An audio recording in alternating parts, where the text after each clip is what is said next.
வீட்டின் அருகே உள்ள மரத்தில் ஒரு தாய் எலியும் அதன் குட்டியும் வசித்து வந்தன.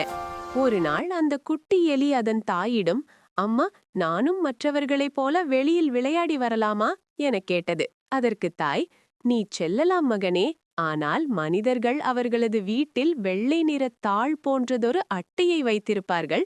அது உன்னை அதன் அருகில் ஈர்க்கும் வகையில் காணப்படும். அதன் அருகே மட்டும் செல்லக்கூடாது என கூறியது.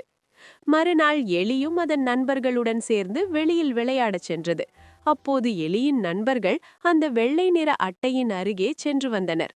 அப்பொழுது எலிக்கும் ஒரு சந்தேகம். தானும் அந்த வெள்ளை நிற அட்டையின் அருகே சென்று வந்தால் என்ன நடந்துவிடப் போகிறது என யோசித்தது. யோசித்துவிட்டு மறுநாள் அந்த அட்டையின் மேலே சென்று ஒரு கணத்தில் திரும்பிவிட்டது. வந்த எலி தமக்கு ஏதும் ஆகவில்லையே, தன் தாய் மட்டும் ஏன் அந்த அட்டையின் அருகே செல்ல வேண்டாம் என கூறினார் என்று எலி யோசித்தது. அதன் பின்னர் எலியும் மற்றும் நண்பர்களுடன் அந்த அட்டை அருகில் சென்று விளையாடி வரும். இப்படியே நாட்கள் செல்கையில் ஒரு நாள் மீண்டும் அந்த எலி அந்த அட்டையின் மீது சென்றபோது அந்த அட்டையில் எலி ஒட்டிக்கொண்டது. அதன் கால் கைகளை அசைக்க முடியாமல் போனது. ஆபத்தில் தத்தளித்துக் கொண்ட எலிக்கு தன் தாய் கூறிய விடயம் நினைவுக்கு வந்தது. இறுதியாக அந்த எலி அந்த அட்டையிலேயே சிக்கிக்கொண்டு வெளியே வர முடியாமல் இறந்து போனது.